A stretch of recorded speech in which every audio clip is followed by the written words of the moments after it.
este silencio, gracias por ser así tan precisos en el tiempo. Y vamos a hacer una oración antes de comenzar con el estudio, tanto difícil, pero bueno, esperemos que pueda servir para edificación en esta mañana. Vamos a orar. Padre, te damos gracias primeramente por la oportunidad de estar delante de ti, juntamente con los hermanos, con todos los que tú has redimido ya y los que quieren estar cerca de ti. Gracias porque tenemos la oportunidad de conocer algo más de lo que tú nos has dejado para nuestra edificación o fortalecimiento en la fe, para poder seguir adelante, Padre, en este camino de fe que tú nos has puesto delante un día que también pusiste la fe en nuestros corazones. Gracias por esta oportunidad y te rogamos que tu Espíritu Santo nos ayude para que este tiempo de estudio sea para tu gloria, sea también para edificación nuestra de tus hijos y para que podamos apreciar cada vez más las maravillas de tu palabra. Te lo rogamos por tu Hijo Jesucristo. Amén. Bueno, pues tenemos ahora en este domingo un estudio sobre el capítulo 13 del Evangelio de Marcos, que tiene que ver con la segunda venida de Cristo, con las señales final, que se titula El fin del antiguo orden. Bueno, aunque tenemos una fotografía que no es del siglo I, más bien es del siglo XVIII, y habla de cómo va a empezar un nuevo orden, un nuevo régimen, probablemente sea de la Constitución de Estados Unidos, y bueno, esta es una fotografía que, bueno, sirve para una referencia de que también, con lo que vamos a ver hoy, con la destrucción del templo, con lo que tiene que ver con la segunda venida de Cristo, va a haber un fin y un comienzo, como podemos observar. Y sobre esto pues vamos a tratar y esperemos que podamos abarcar en estos 45 minutos todo lo que tengo que decir. Bien, pues todo el Evangelio de Marcos es un evangelio, como se ha venido ya diciendo en otras ocasiones, de acción continua, con un marcado énfasis en los milagros, pero en este capítulo la acción es futura, es una acción futura, y se relatan los acontecimientos proféticos que señalarán el fin de esta época, es decir, los hechos catastróficos del periodo llamado la Gran Tribulación. Se detalla gráficamente la segunda venida de Cristo. Y el relato aquí descrito es paralelo al del Evangelio de Mateo, solo que aquí es más breve y conciso. En general, el estilo de Marcos pues, ha sido el de abreviar los relatos presentando una acción rápida. Vamos a ir leyendo poco a poco el pasaje. Primeramente vamos a ver lo que se refiere a la destrucción del templo, que se ven los 4 primeros versículos. Dice así Mateo capítulo 13, versículos del 1 al 4. Saliendo Jesús del templo, le dijo uno de sus discípulos: «Maestro, mira qué piedras y qué edificios». Jesús respondiendo le dijo: «¿Ves estos grandes edificios? No quedará piedra sobre piedra que no sea derribada».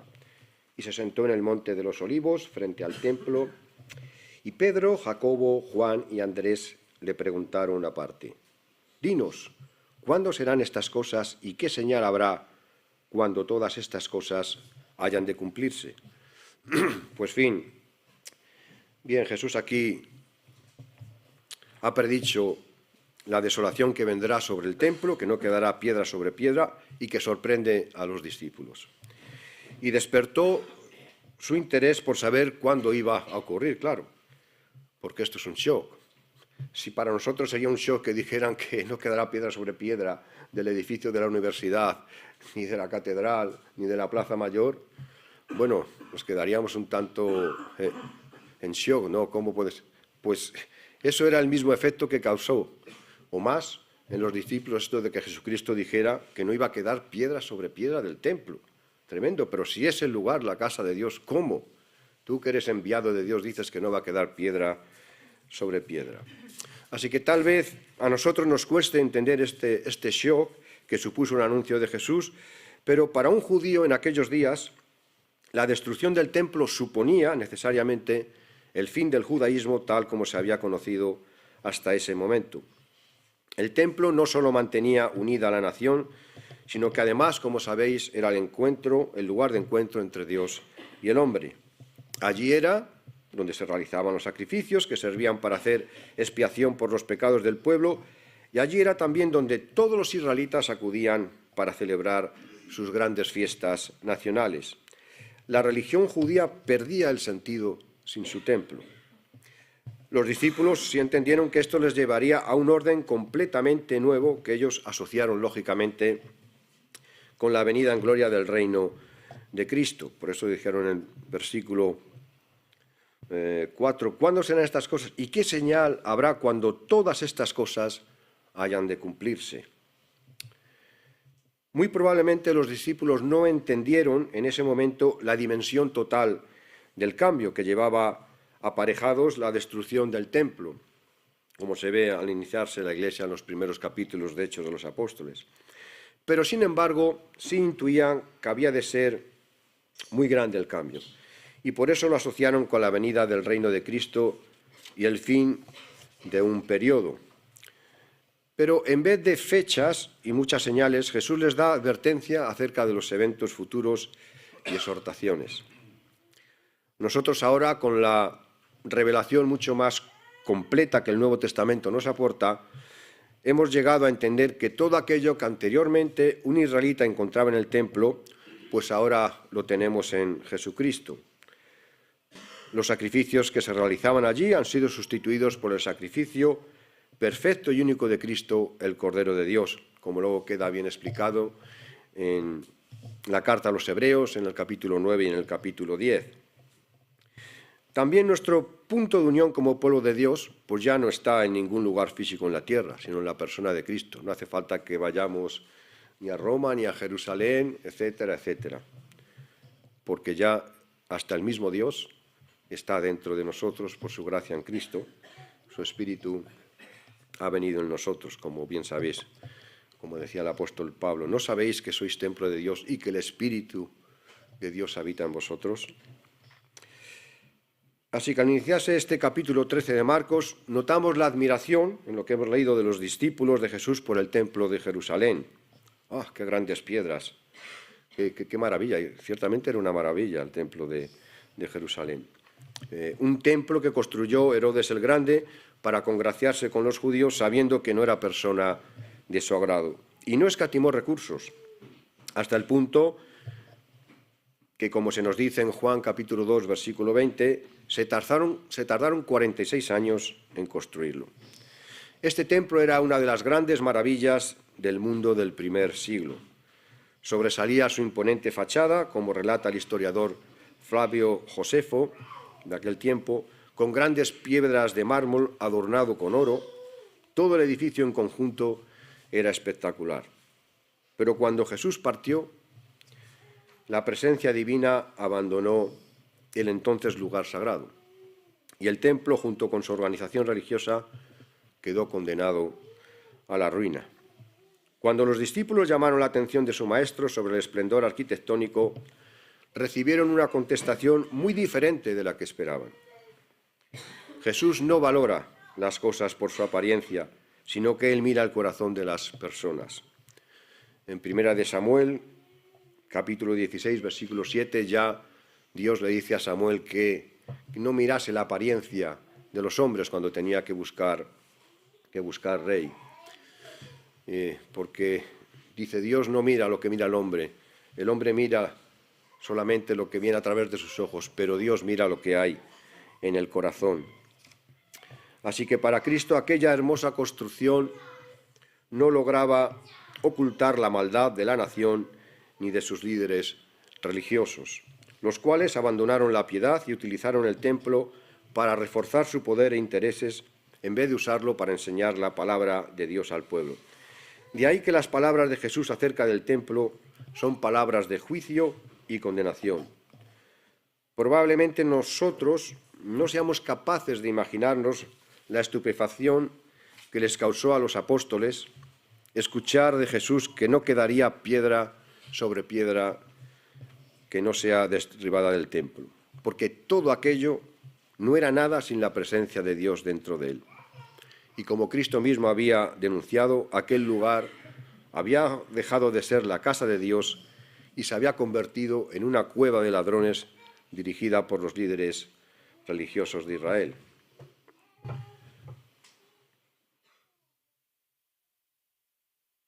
Bien, pues vamos ahora a mirar cómo era la estructura gramatical que tiene este capítulo 13, desde el versículo 5 hasta el 36. Porque en aquel tiempo se utilizaba una figura gramatical o una figura literaria que se llamaba inclusio o marco inclusivo para resaltar una idea clave. Entonces se colocaba al principio y al final esa idea.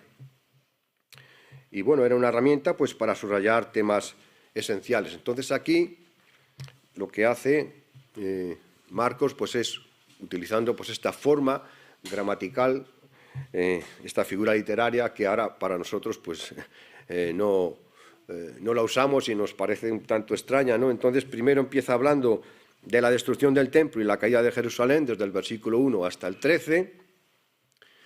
Después empieza otro tema, voy a llamar B1, la tribulación y parusía. Es decir, empieza a hablar acerca de lo que va a ser la gran tribulación y la manifestación de Cristo, o parusía, segunda venida, desde los versículos 14 al 27. Vuelve otra vez a hablar de la destrucción del templo y la caída de Jerusalén desde el versículo 28 al 31, y finalmente otra vez vuelve a hablar de lo que es la segunda venida de Cristo o parusía, con una exhortación. Bueno, esta era la forma que tenían entonces, que para nosotros nos resulta extraña porque procedemos de un contexto occidental, de influencia greco-romana, que es más lógica, y entonces si hablamos de un tema, pues de ese tema los ponemos hasta el final y no cambiamos a otro tema, pero sin embargo ellos tenían pues esta forma de estructurar lo que escribían. Se ve, por ejemplo, en muchos sitios, en el Salmo 8, cuando en el versículo dice, oh, Yahvé, cuán glorioso es tu nombre en toda la tierra. Y luego desde el versículo 2 y en adelante, pues explica por qué es glorioso Dios en toda la tierra. Y finalmente acaba en el último versículo volviendo a repetir, oh Yahvé, Dios nuestro, cuán glorioso es tu nombre en toda la tierra. Entonces, era muy típico hacer desde el principio hasta el final, entre medias, va explicando cosas y luego al final vuelve a repetir, ¿verdad? Y bueno, incluso a veces en todo un tratado, porque el Evangelio de Mateo empieza diciendo que Emmanuel es Dios con nosotros. ¿Y cómo acaba? Capítulo 28, versículo 20. Yo estaré con vosotros todos los días hasta el fin del mundo. Y entre medias, lo que hace Mateo es ver cómo Dios está con nosotros en todo, para sanarnos, para librarnos, para enseñarnos. Entonces, esa era la forma típica de estructurar ellos una narrativa, que a nosotros, claro, nos produce un cierto desconcierto, porque está hablando de la destrucción del templo y de repente empieza a hablar de otra cosa y a nosotros pues, nos hace un poco de lío, ¿verdad? Entonces, bueno, vamos a ir mirando de una manera más lógica desde nuestra mentalidad este capítulo 13 y lo vamos a desgranar en 6 puntos, poquito a poco. Ahí los tenéis.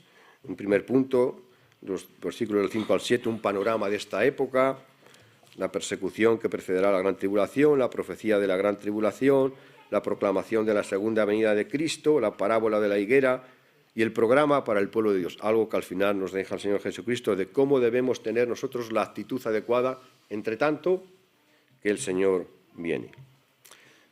Bueno, en primer punto, venga. Un panorama de esta época. Desde el versículo 5 al 7 dice, Jesús respondiéndoles comenzó a decir, mirad que nadie os engañe, porque vendrán muchos en mi nombre, diciendo, yo soy el Cristo, y engañarán a muchos. Mas cuando oigáis de guerras y de rumores de guerras, no os turbéis, porque es necesario que suceda así. Pero aún no es el fin. Pues el panorama que va a haber y que lo estamos viendo todavía es que vienen muchos falsos cristos. Y así sucede. En los versículos 5 y 6, pues encontramos esta advertencia contra los falsos cristos. Esta fue una advertencia constante por parte de Jesús. Este peligro es más actual de lo que nos puede parecer, pues hay ideologías que proclaman a un Cristo que no nació de una virgen, nunca realizó milagros, no derramó su sangre por los pecados del mundo, no resucitó físicamente de los muertos, no ascendió a los cielos y no vendrá otra vez al mundo en forma corporal. Hay un escepticismo, un racionalismo que no acepta todo aquello que él no puede entender con su propia razón. Ahora, todo supuesto Cristo, diferente al de la Biblia, ya en sí es un anticristo. Y recordemos lo que decía el apóstol Juan en su primera carta, en el capítulo 2, desde el versículo 18, dice así al 22, «Hijitos, ya es el último tiempo. Y según vosotros oísteis que el anticristo viene, así ahora han surgido muchos anticristos. Por esto conocemos que es el último tiempo, un último tiempo que ya llevamos 20 siglos, porque para Dios 1000 años es como un día y un día como 1000 años. Salieron de nosotros, pero no eran de nosotros, porque si hubiesen sido de nosotros, habrían permanecido con nosotros. Pero salieron para que se manifestase que no todos son de nosotros. Pero vosotros tenéis la unción del Santo y conocéis todas las cosas. No os he escrito como si ignoraseis la verdad, sino porque la conocéis y porque ninguna mentira procede de la verdad. ¿Quién es el mentiroso, sino el que niega que Jesús es el Cristo? Este es anticristo, el que niega al Padre y al Hijo. Y esto ha venido sucediendo y sigue sucediendo durante 20 siglos. Anticristos, del campo de la ciencia, del campo de la política, del campo de la filosofía, de nuestros amigos, familiares, que dicen que no ha venido Dios en carne y que Jesucristo era un hombre excepcional, sí como mucho, pero no el Hijo de Dios. Así que anticristos, a veces hasta, desgraciadamente, lo tenemos que reconocer, aunque nos duela en nuestros familiares. Así que además también de los falsos cristos, las guerras eran una característica de toda la época que precede a la segunda venida de Cristo. Pero ningún creyente debiera sentirse perturbado por ello, porque no constituye una evidencia de que ya hemos entrado exactamente, que va a venir ya en la segunda venida de Cristo, porque como dice el versículo 7, «Mas cuando oigáis de guerras y de rumores de guerras, no os turbéis, porque es necesario que suceda así, pero aún no es el fin». El ser humano cree haberse convertido, por los avances de la ciencia, en un ser muy civilizado, pero por otra parte ha descubierto que está contaminando y destruyendo la Tierra, convirtiéndola en un planeta inhabitable. Así que la Biblia predice que vendrán aflicciones, violencia y hambre. Y a pesar de ser la Biblia despreciada, está siendo exacta en sus descripciones y predicciones. Y ya, de alguna manera, nosotros lo estamos padeciendo. Después sigue hablando el Señor Jesucristo sobre la persecución que precederá a la gran tribulación.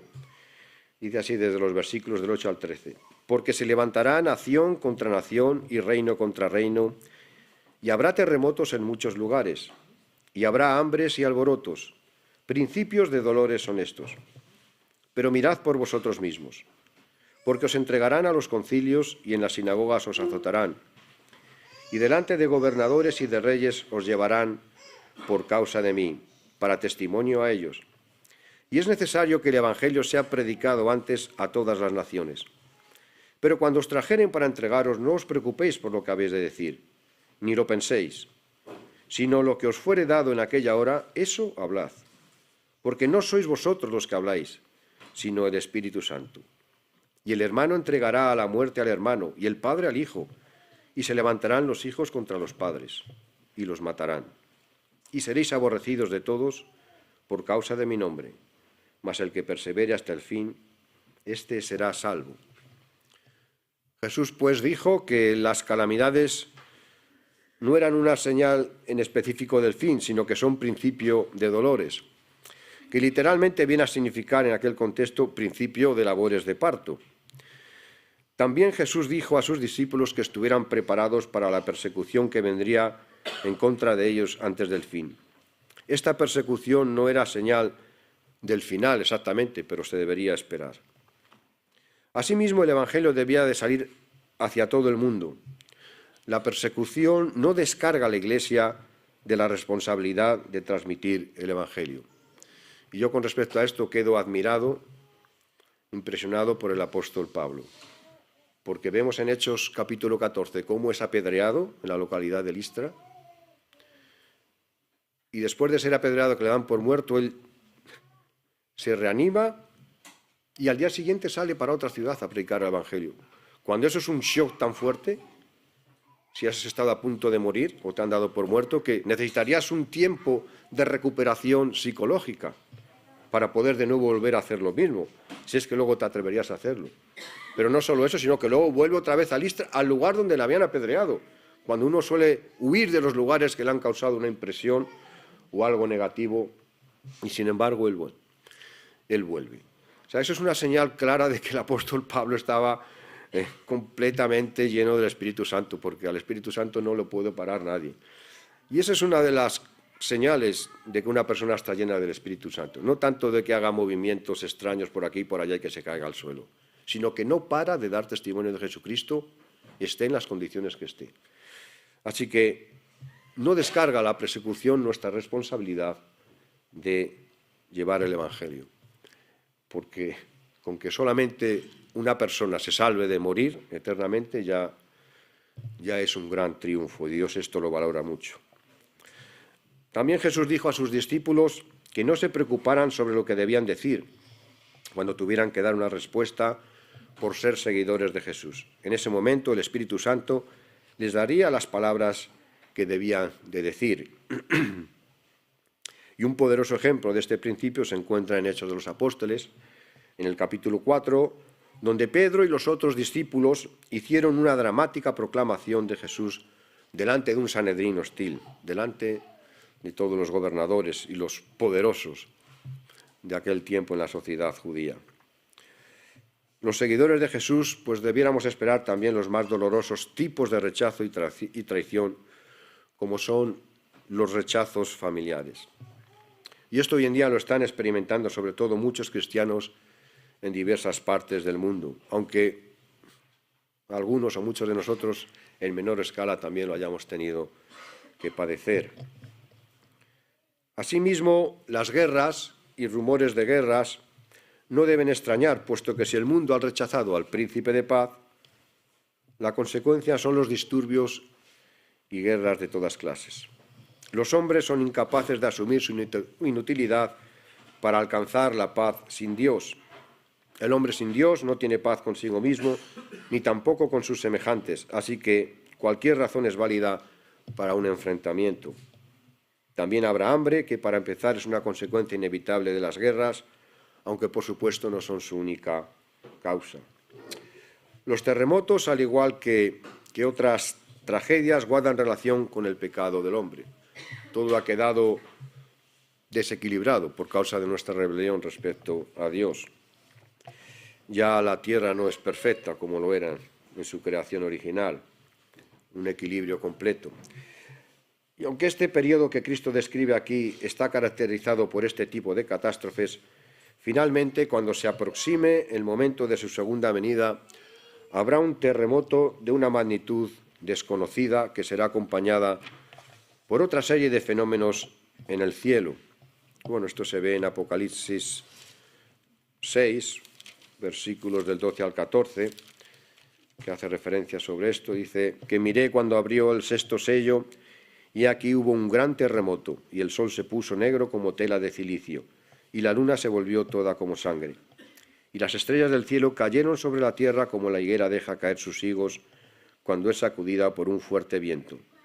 Y el cielo se desvaneció como un pergamino que se enrolla, y todo monte y toda isla se removió de su lugar. Así que poco antes de la venida de Cristo, pues habrá también una serie de convulsiones tremendas que se darán en la tierra y que luego lo recoge también en Apocalipsis. Así que el Señor indicó con claridad que todas estas señales marcarían el comienzo del fin, llamando a esto principio de dolores. Como ya he comentado, a semejanza de los primeros dolores que una mujer tiene cuando está de parto, en las horas siguientes aumentarán su frecuencia e intensidad hasta el desenlace final, que es el alumbramiento del niño. Bien, pues todos estos principios de dolores en la tierra seguirán hasta el desenlace final, que será la segunda venida de Cristo en gloria. Pero hay después, a continuación, lo que es la profecía de la gran tribulación, desde el versículo 14 hasta el 23.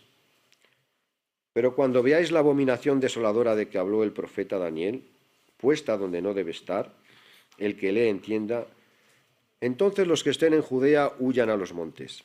El que esté en la azotea no descienda a la casa, ni entre para entrar a tomar algo de su casa. Y el que esté en el campo no vuelva atrás a tomar su capa. Mas ay de las que estén encintas y de las que críen en aquellos días. Orad pues que vuestra huida no sea en invierno, porque aquellos días serán de tribulación, cual nunca ha habido desde el principio de la creación que Dios creó hasta este tiempo, ni la habrá. Y si el Señor no hubiese acortado aquellos días, nadie sería salvo. Mas por causa de los escogidos que Él escogió, acortó aquellos días.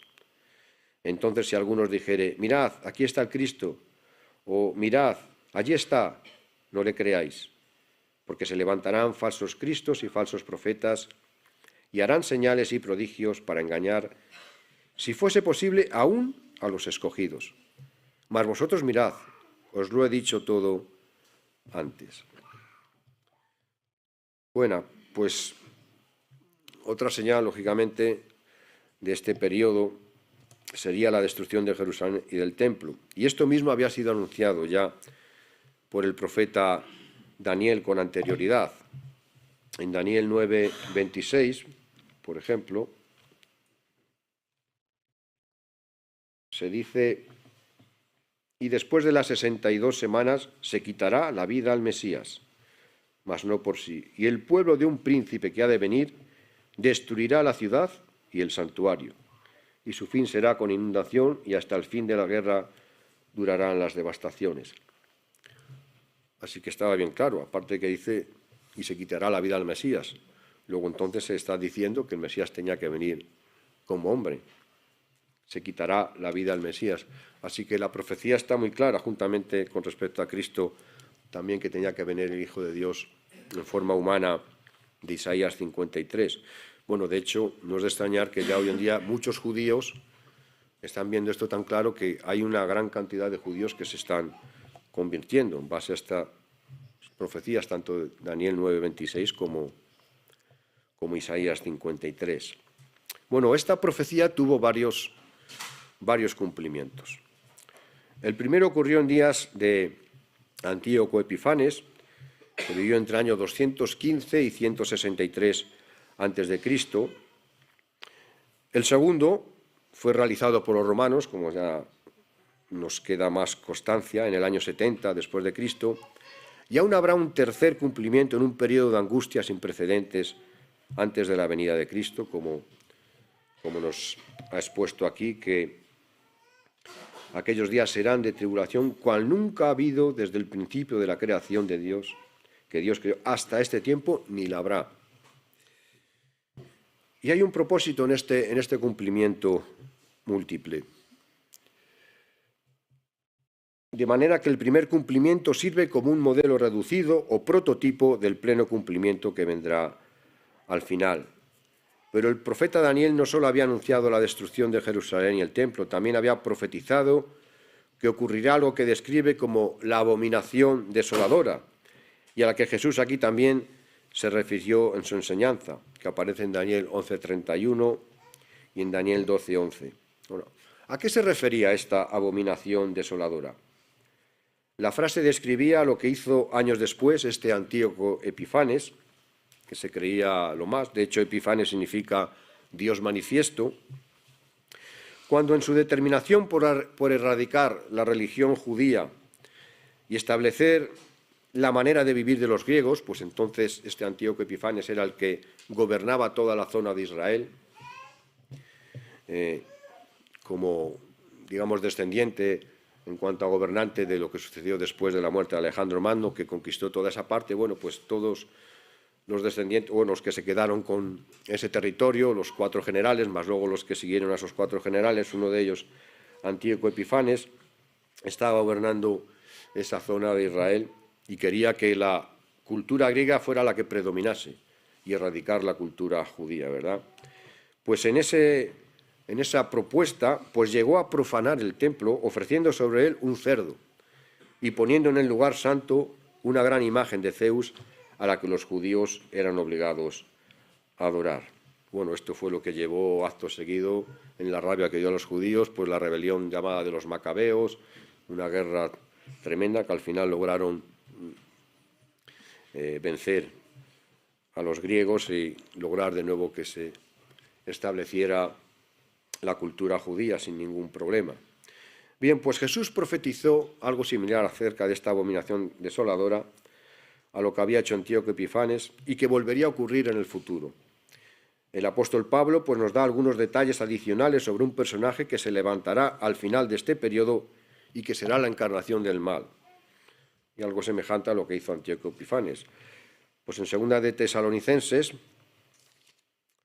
capítulo 2, se nos dice lo siguiente: pero con respecto a la venida de nuestro Señor Jesucristo y nuestra reunión con Él, os rogamos, hermanos, que no os dejéis mover fácilmente de vuestro modo de pensar, ni os conturbéis ni por espíritu, ni por palabra, ni por carta, como si fuera nuestra, en el sentido de que el día del Señor está cerca.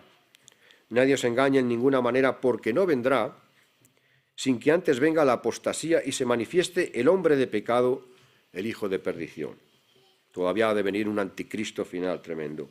Dice, el cual se opone y se levanta contra todo lo que se llama Dios o es objeto de culto, tanto que se sienta en el templo de Dios como Dios, haciéndose pasar por Dios. Bueno, y sigue hablando de que va a venir este inicuo cuyo advenimiento es por obra de Satanás, con gran poder y señales y prodigios mentirosos y con todo engaño e iniquidad para los que se pierden por cuanto no recibieron el amor de la verdad para ser salvos. Así que todavía tiene que venir alguien que haga otra abominación desoladora en un sitio que será también lugar donde se dé culto a Dios, ¿no? Así que Pablo se refiere a este inicuo como el hombre de pecado y nos dice que se sentará en el templo de Dios haciéndose pasar por Dios. Así que no debemos de perder de vista el hecho de que en su predicación Jesús se estaba refiriendo simultáneamente a la destrucción de Jerusalén en el año 70 como un prototipo modelo de lo que volvería a ocurrir en el último tiempo en una escala mucho mayor. Por esta razón y otras, es difícil en ocasiones determinar a cuál de las dos destrucciones se refiere en cada momento o si son elementos comunes ambas, ¿no? Jesucristo está mezclando aquí las dos cosas y vemos, pues por lo que expliqué antes con esto del marco inclusivo, la inclusio, cómo de un tema se pasa a otro, porque era la forma estructural, gramatical que tenía entonces de escribir, y al no tenerlo en cuenta, pues esto puede provocar en nosotros, y de hecho provoca que nos confundamos en ocasión, y requiere pues que vayamos con una lectura lenta y tengamos en cuenta estas cosas, ¿verdad? Pero a pesar de la dureza de todo lo que ocurrió en la destrucción del año 70, pues el Señor todavía anuncia unos días futuros de gran tribulación, como se dice en Marcos 13, 19, que ya leí. Aquellos días serán de tribulación, cual nunca ha habido desde el principio de la creación que Dios creó hasta este tiempo, ni la habrá. Así que esta gran tribulación se refiere al segundo cumplimiento de la profecía respecto a Israel y terminará con la venida en gloria del Señor que librará a su pueblo. Como dice luego ya, leeremos en el versículo 24, después de todas estas cosas, de toda esta gran tribulación, después ya, como dice el versículo 26, entonces verán al Hijo del Hombre que vendrá en las nubes con gran poder y gloria. Luego miraremos un poco más esto. Así que Jesús advirtió a los judíos de su tiempo que cuando descubrieran las primeras señales en cuanto a la destrucción de Jerusalén, deberían huir sin entretenerse. En sus palabras hay un carácter de extrema urgencia, de tal manera que no habría tiempo ni para recoger ropa o tratar de poner a salvo los bienes. Esto recuerda la huida de Lot de Sodoma, cuando tuvo que ser apremiado por los ángeles para salir de allí rápidamente y así ser librado del juicio inminente. Notemos también que cuando Jesús exhortó a sus discípulos a huir de Jerusalén, ello implicaba al mismo tiempo que no debían participar en la defensa armada de la ciudad o del templo. Tampoco respecto a esto debían esperar ningún milagro de liberación divina. Esto era debido a que el tiempo de la ejecución de la ira de Dios había llegado y no tenía ningún sentido intentar resistirla. Desde ese momento, la ciudad santa se iba a convertir en una ciudad gentil gobernada por los gentiles. Y hasta hoy, así está, no tienen completo control sobre Jerusalén los judíos. De hecho, ha habido algún alcalde de Jerusalén que era palestino. Y no sé si actualmente lo es también, pero por lo menos lo ha habido. El caso es que no tienen todavía un control total de Jerusalén. Bien, sigamos. La proclamación de la segunda venida de Cristo. Y esto ya el versículo 24 al 27, ¿no? Dice, pero en aquellos días, después de aquella tribulación, aquella gran tribulación, el sol se oscurecerá y la luna no dará su resplandor, y las estrellas caerán del cielo, y las potencias que están en los cielos serán conmovidas, lo que leímos en Apocalipsis 6. Entonces verán al Hijo del Hombre, que vendrá en las nubes con gran poder y gloria, y entonces enviará sus ángeles y juntará a sus escogidos de los cuatro vientos, desde el extremo de la tierra hasta el extremo del cielo. Esta gran tribulación de la que Jesús ha estado hablando, como ya he dicho, será el cumplimiento pleno de aquella que vino sobre Jerusalén en el año 70. Como se nos dice ahora en los versículos 24 y 25, en el momento de la segunda venida de Cristo tendrá lugar una gran convulsión del universo, de tal manera que en medio de esta oscuridad el Señor resplandecerá en toda su gloria. En Isaías capítulo 13, de los versículos 9 al 11, se habla de esto también. No nos vamos a parar porque no va a quedar mucho tiempo. Y notemos que otra de las características de la segunda venida del Hijo de Dios es que será Cristo mismo quien vendrá en su cuerpo de resurrección glorificado y con gran majestad. En Hechos capítulo 1, versículo 10, dice que cuando Jesús ascendió, que estando ellos con los ojos puestos en el cielo, entre tanto que él se iba, ya que se pusieron junto a ellos dos varones con vestiduras blancas, los cuales también les dijeron, varones galileos, ¿por qué estáis mirando al cielo? Este mismo Jesús, que ha sido tomado de vosotros al cielo, así vendrá, como le habéis visto ir al cielo. Y en Apocalipsis 1:7 dice que todo ojo lo verá y los que le traspasaron. A diferencia de su primera venida, que solamente unos cuantos pudieron ver, unos pastores, y porque se lo anunciaron unos ángeles, en esta segunda venida todo ojo lo verá, todo el mundo. Habrá un milagro porque tanto nosotros como los que están en las antípodas, los australianos, también lo verán. Todo ojo lo verá. Así que será glorificado con gran majestad. Ahora hay una parábola que el Señor pone, la parábola de la higuera.